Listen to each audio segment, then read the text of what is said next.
আল্লাহ সুবহানাহু ওয়া তাআলা কোরআনে কারীমের মধ্যে বলে, বান্দা যেই জিনিসটা উচ্চারণ করে, যেই কথা বলে, তার নিকটে তার সাথে রয়েছে ফেরেশতা। ওই ফেরেশতা তার কথাগুলোকে নোট করে রাখে, ওই ফেরেশতা তার কথাগুলোকে হেফাজত করে রাখে।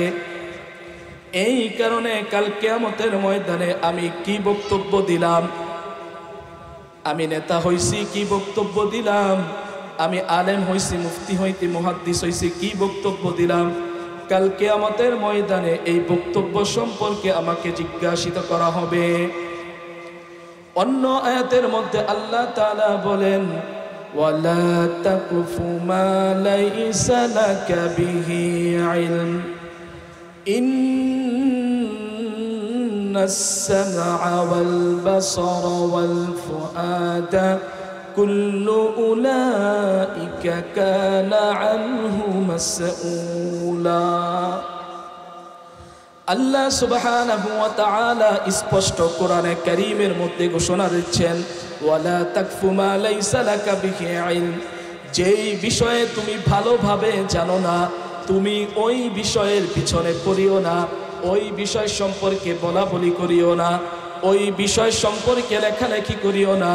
কেননা তুমি জেনে রেখো, ইন্নাস সামআ ওয়াল বাসারা ওয়াল ফুআদা, নিশ্চয়ই তোমার কান এবং তোমার চোখ, তোমার অন্তর, এই প্রত্যেকটা জিনিস সম্পর্কে কাল কিয়ামতের ময়দানে তোমাকে জিজ্ঞাসিত করা হবে।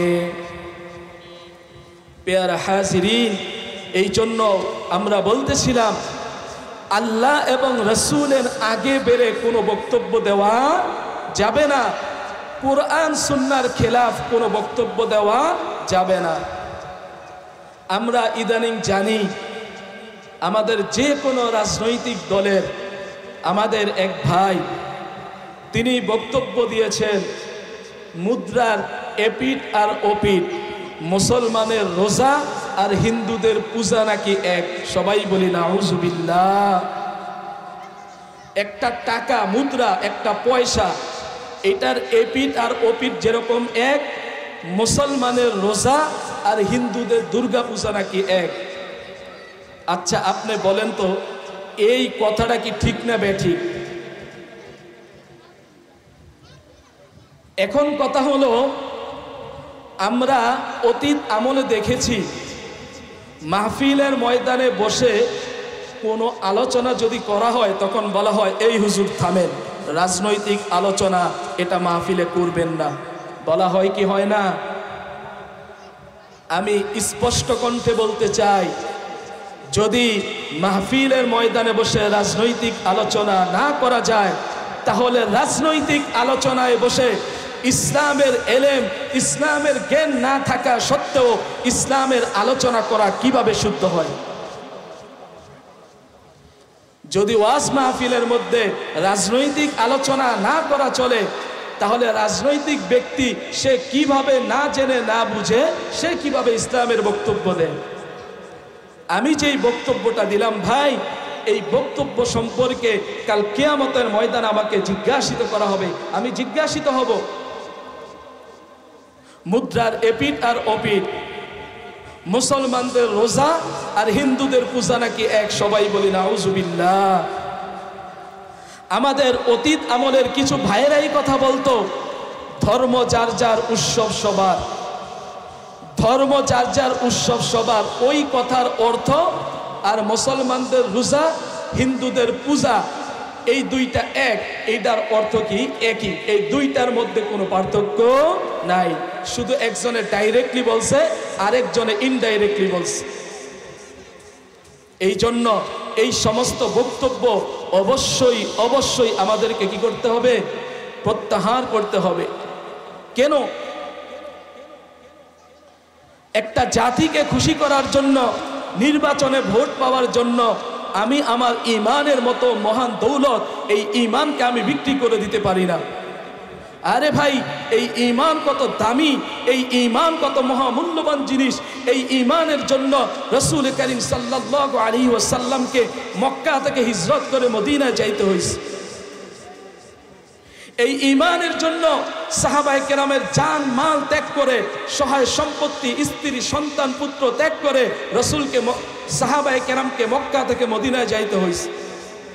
এই ঈমানের কারণে উহুদ যুদ্ধ হয়েছে, বদর যুদ্ধ, তাবুকের যুদ্ধ, খন্দকের যুদ্ধ, এত কিছু হয়েছে।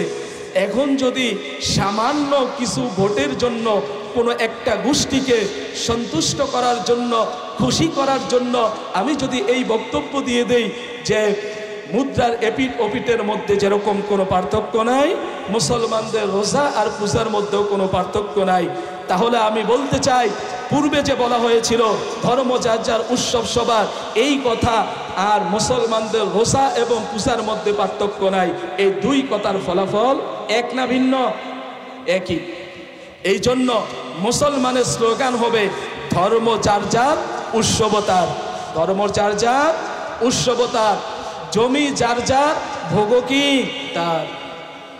আরে ভাই, দুর্গা পূজায় যাইয়া আপনি বলেন রোজা এবং পূজা এক, তাহলে পূজার ময়দানে যাইয়া আপনি এটা বলেন না কেন যে পূজা আর রোজা এক? তাহলে বোঝা যাবে এখানে আপনার কোনো কি আছে, স্বার্থ আছে। আর তাদেরকে আপনি যতই সন্তুষ্ট করার, খুশি করার চেষ্টা করেন, তারা খুশি হবে না। এটা আমার কথা না, আল্লাহর কথা, আল্লাহর কথা। দেখেন আল্লাহ তাআলা কোরআনে কারীমের মধ্যে কি বলে, ওয়ালান তারদা আনকাল ইয়াহুদু ওয়ালান নাসারা হাত্তা তাত্তাবিআ মিল্লাতাহুম। আল্লাহ সুবহানাহু ওয়া তাআলা নবী করিম সাল্লাল্লাহু আলাইহি ওয়াসাল্লামকে বলতেছেন, ওয়ালান তারদা আনকাল ইয়াহুদু ওয়ালান নাসারা, ইহুদি এবং খ্রিস্টানরা কখনোই আপনার ধর্ম সম্পর্কে সন্তুষ্ট হবে না, হাত্তা তাত্তাবিআ মিল্লাতাহুম, যতক্ষণ না পর্যন্ত আপনি তাদের ইহুদি অথবা খ্রিস্টান ধর্ম অবলম্বন করবেন। তাহলে আমরা যতই তাদেরকে উৎসাহ দেই, যতই তাদেরকে খুশি করার চেষ্টা করি, যতক্ষণ না পর্যন্ত আমরা তাদের ধর্মকে কবুল না করব, ততক্ষণ পর্যন্ত তারা কি হবে না, আমাদের প্রতি সন্তুষ্ট হবে না। এই জন্য ভাই, এই সমস্ত বক্তব্য আমাদেরকে প্রত্যাহার করতে হবে। এরকম অস্পষ্ট বক্তব্য দেওয়ার পরে যখন তাদের কাছে জবাব চাওয়া হয়, তারা একটা ব্যাখ্যা দিয়ে দেয়। আমি বলতে চাই, দুনিয়ার জমিনে এরকম ব্যাখ্যা দিয়ে তো পার পেয়ে গেলেন, কিন্তু হিসাব করেন কাল কিয়ামতের ময়দানে মহান আল্লাহ তাআলার সামনে এই ব্যাখ্যা আপনি দিতে পারবেন কিনা। যেই বক্তা এটা বলেছে, রাজনৈতিক বক্তা, সে বলেছে আমি তো এটা বলি না, আমি তো কবি নজরুলের একটা কবিতা পাঠ করেছি, আমি কবি নজরুলের একটা কবিতা পাঠ করেছি।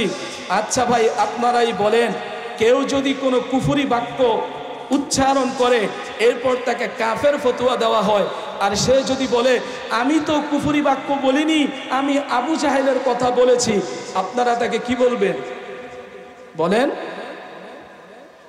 আপনারা বলবেন আপনি বক্তব্যটা কি দিচ্ছেন সেটা আমাদের দেখার বিষয়। আবু জাহেলের বক্তব্য বলছেন না নিজের বক্তব্য বলছেন, এটা আমাদের দেখার বিষয় না। এই জন্য মা ইয়ালফিসু মিন কাউলিন ইল্লা লাদাইহি রাকিবুন আতীদ, ওয়াজের ময়দানে বৈশা কি বয়ান করেছ, রাজনৈতিক মাঠে কি বয়ান করেছ, ভোটের জন্য কি বয়ান করেছ, এই প্রত্যেকটা বয়ানের হিসাব কাল কিয়ামতের ময়দানে আল্লাহ তাআলার সামনে দিতে হবে। এই জন্য খুব হিসাব নিকাশ করে কি করতে হবে ভাই, কথা বলতে হবে। উদারতা, বর্তমানে একটা শব্দ আমরা শুনি যে উদারতা। উদারতার তো ভাই একটা লিমিট আছে, উদারতার একটা কি আছে, লিমিট আছে। উদারতার নামে তো আমি আমার ঈমান বিক্রি করে দিতে পারি না, উদারতার নামে আমি শিরকি কথাবার্তা বলতে পারি না, উদারতার নামে আমি কুফরি কথাবার্তা বলতে পারি না। এই জন্য এই বিষয় আমাদেরকে খুব চৌকান্ন থাকতে হবে। এই সমস্ত বক্তব্য যারা ইসলামের নাম বলে দিবে, তাদের বক্তব্যের সাথে আমরা কখনো একমত হব না। তো বলতেছিলাম, আল্লাহ এবং রসুলের আগে বেড়ে কোনো কথা বলা যাবে না, মুরব্বীদের সামনে বসে কোনো বেয়াদবিমূলক কথা বলা যাবে না, উচ্চ স্বরে কথা বলা যাবে না। আজকে দেখা যায় অনেকেই যারা মুরব্বী আছে তাদেরকে সম্মান করে না, যারা ছোট আছে তাদেরকে স্নেহ করে না। কেন ভাই? হাদিসের মধ্যে রাসূল কি বলেছেন? মাল্লাম ইয়ারহাম সগীরানা ওয়া লাম ইউআক্কির কাবীরানা ফালাইসা মিন্না। আল্লাহর রাসূল হাদিসের মধ্যে ইরশাদ করতেছেন, মাল্লাম ইয়ারহাম সগীরানা, যে আমার ছোটদেরকে স্নেহ করে না, ওয়া লাম ইউআক্কির কাবীরানা, আর বড়দেরকে সম্মান করে না, ফালাইসা মিন্না, সে আমার উম্মতের অন্তর্ভুক্ত নয়। কত বড় হুমকি রাসূল এই হাদিসের মধ্যে দিয়েছে। এই জন্য বড়দেরকে অবশ্যই কি করতে হবে? সম্মান করতে হবে, আর ছোটদেরকে কি করতে হবে? স্নেহ করতে হবে। এলাকার মধ্যে অনেক মাহফিল হয় দেখি, সেখানে সভাপতির জন্য কোনো চেয়ার রাখা হয় না। এটা মাহফিল ইন্তেজামিয়া কমিটিকে আমি বিনীত অনুরোধ জানাবো, বক্তার চেয়ার রাখার পাশাপাশি সভাপতি সাহেবের জন্য একটা চেয়ার রাখা উচিত, অবশ্যই রাখা উচিত। যিনি সভাপতি তিনি এই সভার প্রধান, তাকে সম্মান করা আমাদের দায়িত্ব, তাকে সম্মান করা আমাদের দায়িত্ব। এই জন্য মাল্লাম ইয়ারহাম সগীরানা ওয়া লাম ইউআক্কির কাবীরানা ফালাইসা মিন্না, যে ছোটদেরকে স্নেহ করে না, বড়দেরকে সম্মান করে না, সে আমার উম্মতের অন্তর্ভুক্ত নয়। এই জন্য বড়দের কি করতে হবে? সম্মান করতে হবে, ছোটদেরকে স্নেহ করতে হবে।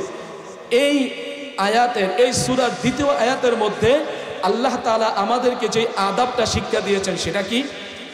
ইয়া আইয়ুহাল্লাযীনা আমানু লা তারফাউ আসওয়াতাকুম ফাওকা সাওতিন নবী ওয়া লা তাজহারু লাহু বিল কওলি কাজহরি বা'দিকুম লিবা'দ আন তাহবাতা আ'মালুকুম ওয়া আনতুম লা তাশউরুন।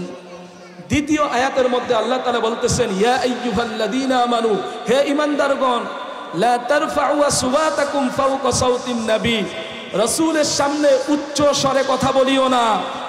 কাজাহরি বা'দিকুম লিবা'দ, যেরকম তোমরা পরস্পর কথাবার্তা বলো, উচ্চ স্বরে কথাবার্তা বলো, রাসূলের সামনে এরকম উচ্চ স্বরে কথাবার্তা বলিও না।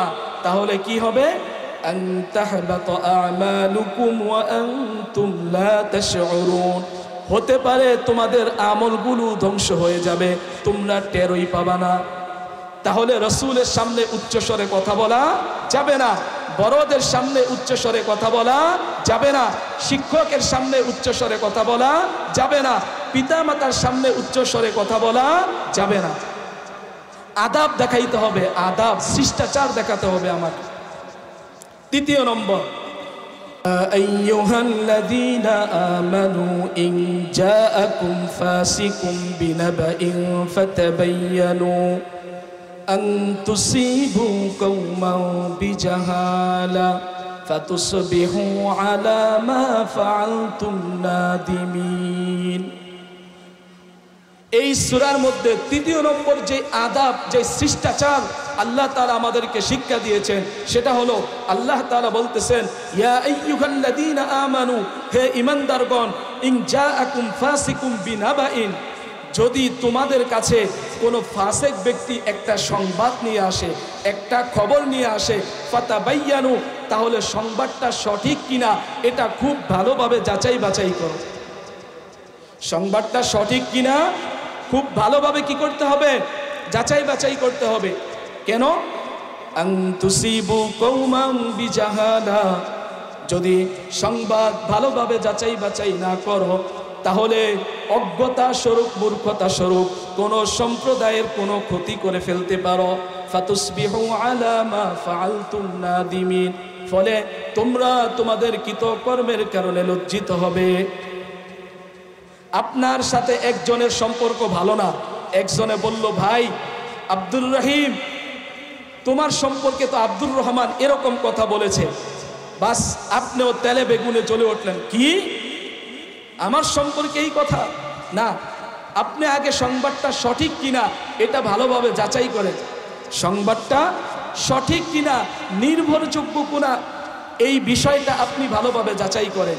এরকমভাবে যদি আমরা যাচাই করি তাহলে দেখব অধিকাংশ সংবাদই মিথ্যা। এই বিষয়টা আমাদের যুবক ভাইদের জন্য খুবই গুরুত্বপূর্ণ। ফেসবুকের মধ্যে একটা সংবাদ আসে, ইউটিউবের মধ্যে একটা সংবাদ আসে, পেপার পত্রিকার মধ্যে একটা সংবাদ আসে, বাস এটা যাচাই বাছাই নাই, কোনো কিছুই নাই, ফেসবুকের মধ্যে ঢুইকা দিয়ে দিলাম লাইক, দিয়ে দিলাম কমেন্ট, পত্রিকার সংবাদ পড়ে নির্দ্বিধায় বিশ্বাস করে নিলাম। আরে ভাই, ফেসবুকে যে পোস্ট দিয়েছে সে কি জিব্রাইল থেকে সংবাদ আনছে? পত্রিকার মধ্যে যে সংবাদ দিয়েছে সে কি জিব্রাইল থেকে সংবাদ দিয়েছে? বিবিসির মধ্যে যেটা বলছে, আল জাজিরার মধ্যে যেটা বলছে, পশ্চিমা মিডিয়াগুলোর মধ্যে যেটা বলেছে সেটা কি জিব্রাইল থেকে সংবাদ এনেছে? তা আপনি কেন এত ভালোভাবে এই সংবাদগুলো কোনো রকম যাচাই বাছাই করা ছাড়াই আপনি গ্রহণ করে নিচ্ছেন? না, কোনো সংবাদ যাচাই বাছাই করা ছাড়া নেওয়া যাবে না। ফেসবুকের মধ্যে কোনো সংবাদ দেখেই সাথে সাথে লাইক কমেন্ট করা যাবে না। কেন? আল্লাহ তাআলা বলছেন, যদি কোনো ফাসেক কোনো গুরুত্বপূর্ণ সংবাদ নিয়ে আসে তাহলে যাচাই বাছাই করা ছাড়া ওই সংবাদ কবুল করবে না।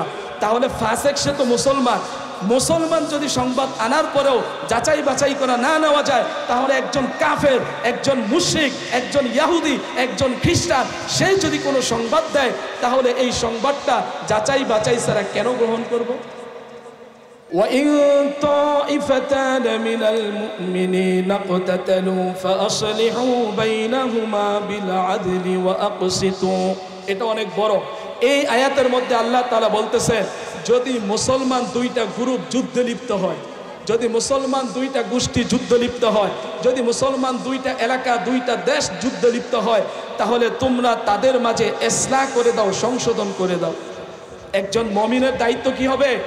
দুই গ্রুপের মাঝে ইসলাহ করে দেওয়া, সংশোধন করে দেওয়া।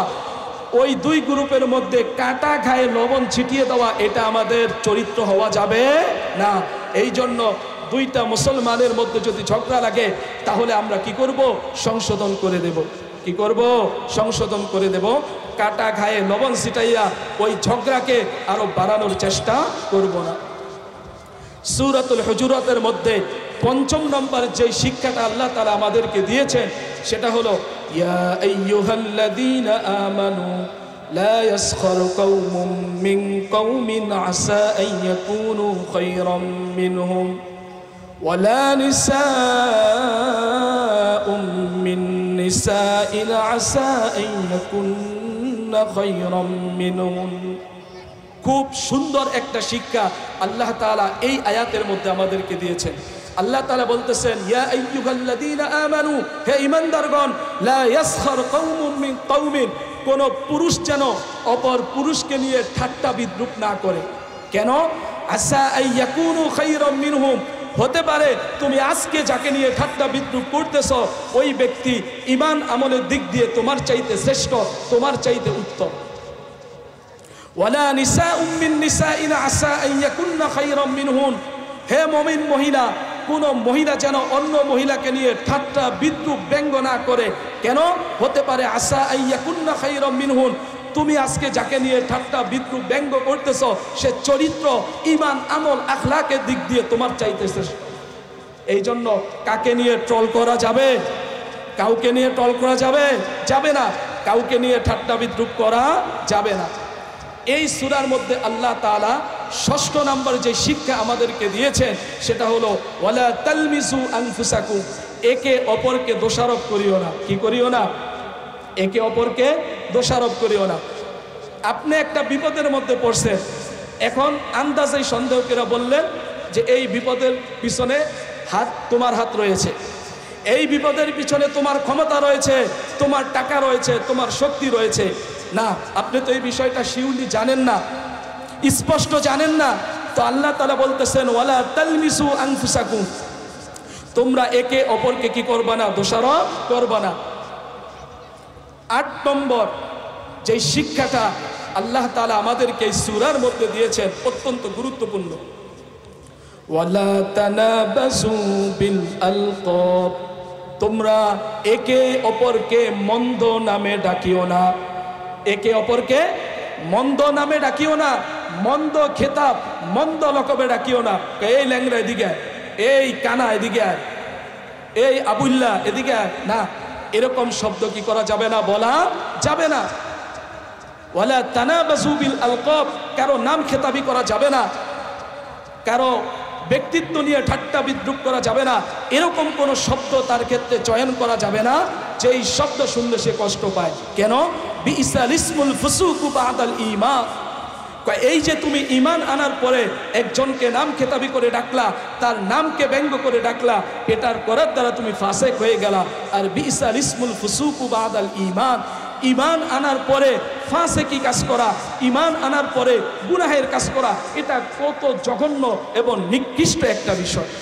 এই জন্য যার যেই নাম তার পিতামাতা মহাব্বত করে রেখেছে, ওই নামেই তাকে কি করতে হবে, ডাকতে হবে।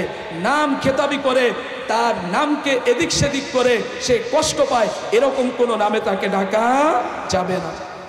পেয়ার হাজিরিন, এই সূরার মধ্যে আল্লাহ তাআলা আরো সুন্দর যে একটা শিক্ষা দিয়েছেন, সেই শিক্ষাটা অত্যন্ত গুরুত্বপূর্ণ।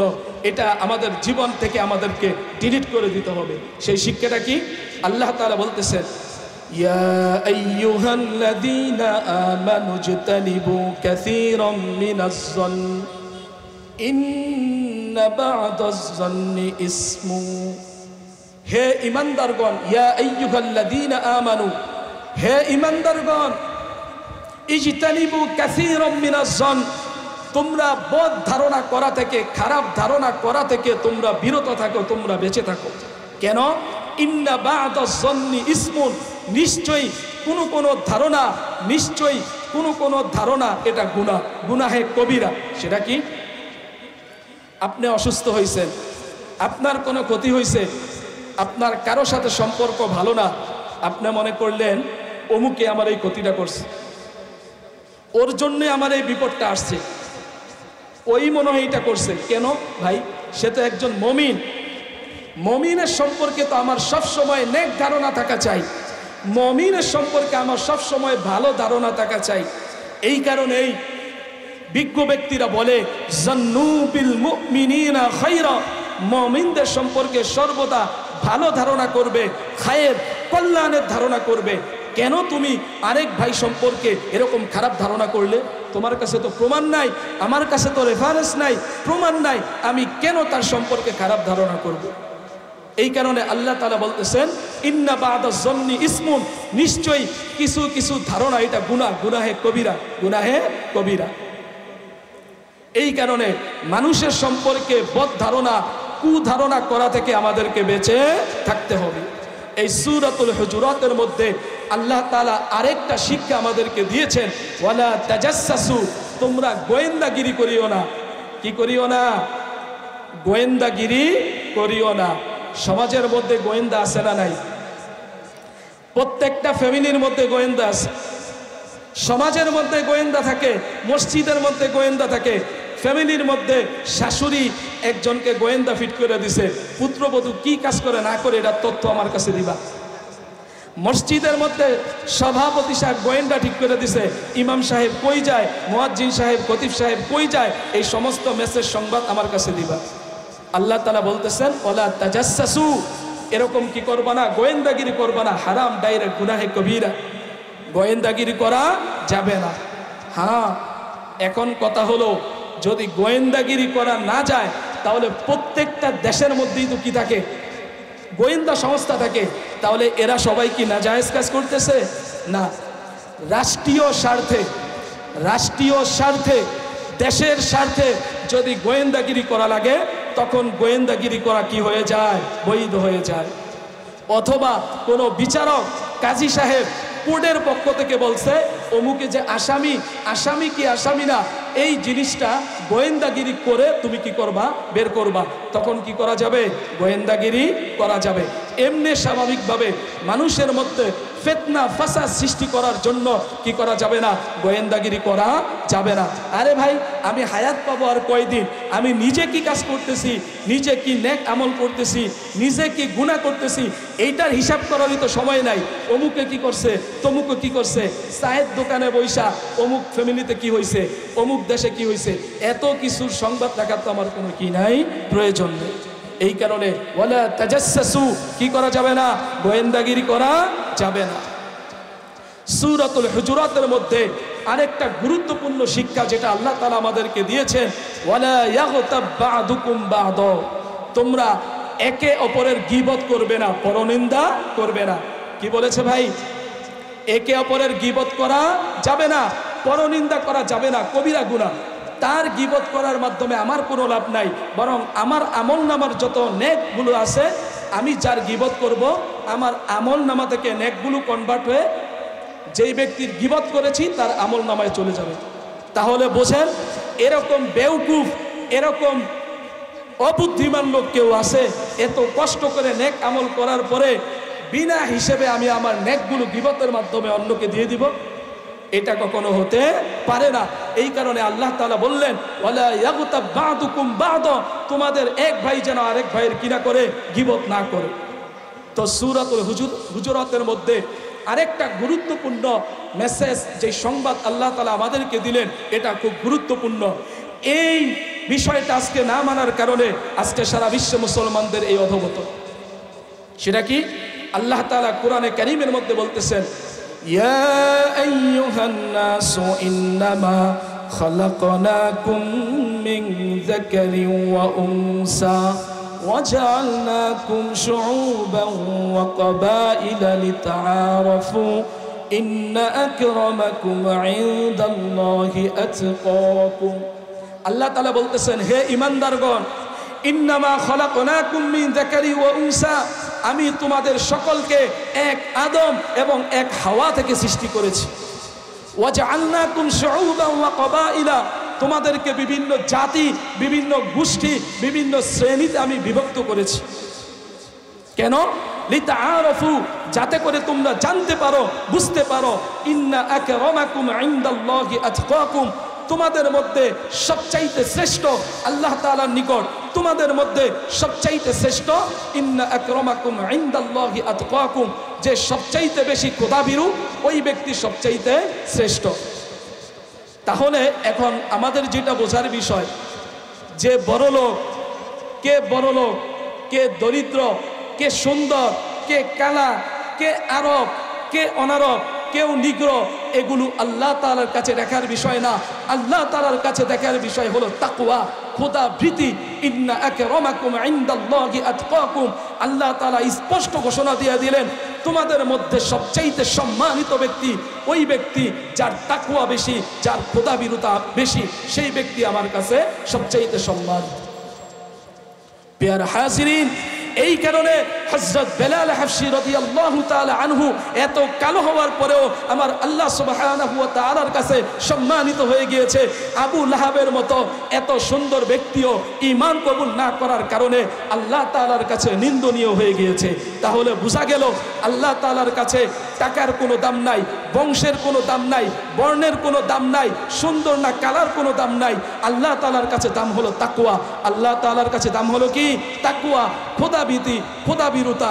এইটা যার মধ্যে বেশি থাকবে তাকে আল্লাহ তাআলা অত পছন্দ করবে। এখন আসি, এখন পশ্চিমা অনেক সভ্যতা আমাদের মুসলমানদেরকে চতুর্দিক থেকে গ্রাস করে ফেলেছে। ইউরোপ আমেরিকার যে সভ্যতাগুলো আছে এগুলো আমাদেরকে গ্রাস করে নিয়েছে। কিভাবে?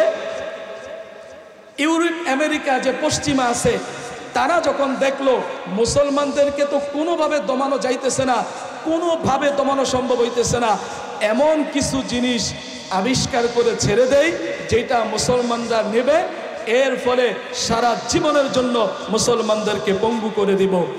এর মধ্যে অন্যতম একটা ঔষধ ইহুদি খ্রিস্টানদের, সেটা হলো জাতীয়তাবাদ। সেটা হলো কি বাদ? জাতীয়তাবাদ। এই জন্য অতীতে আমরা অনেক শুনেছি, আমরা বাঙালি জাতীয়তাবাদে বিশ্বাসী। নাউজুবিল্লাহ বলবেন না? আমরা আরবি জাতীয়তাবাদে বিশ্বাসী, আমরা তুর্কি জাতীয়তাবাদে বিশ্বাসী না। জাতীয়তাবাদ বলতে ইসলামে কোনো কিছু নাই। এই জাতীয়তাবাদের দ্বারা আমাদের মুসলমানদেরকে ডিভাইডেড করা হয়েছে। আমাদের মুসলমানদেরকে খুব সূক্ষ্মভাবে ভাই থেকে ভাইকে পৃথক করে দেওয়া হয়েছে, সমাজ থেকে সমাজকে পৃথক করে দেওয়া হয়েছে, রাষ্ট্র থেকে রাষ্ট্রকে পৃথক করে দেওয়া হয়েছে এই জাতীয়তাবাদের ঔষধ দিয়া। এটা পশ্চিমাদের থেকে আমদানিকৃত, ইউরোপ আমেরিকা থেকে আমদানিকৃত এই জাতীয়তাবাদের স্লোগান এখন খুব ব্যথাতুর মনে বলতে হয়, এটা এখন আমাদের মুসলিমদের মধ্যে চলে এসেছে। খুব বুক ফুলিয়ে আগ্রহের সাথে গর্ব করে বলে, আমরা বাঙালি জাতীয়তাবাদে বিশ্বাসী, আমরা পাকিস্তান জাতীয়তাবাদে বিশ্বাসী, আমরা আরবি জাতীয়তাবাদে বিশ্বাসী, আমরা তুর্কি জাতীয়তাবাদে বিশ্বাসী। নাউজুবিল্লাহ। যদি এটাই হয়, যদি আপনি জাতীয়তাবাদ দ্বারা আমাদেরকে ভাগ করে ফেলেন, তাহলে তো বাংলাদেশের মুসলমানদের উপর যদি জুলুম করা হয়, তাহলে তো ইন্ডিয়া পাকিস্তানের মুসলমানরা আমাদের কোনো সাহায্যে আসবে না।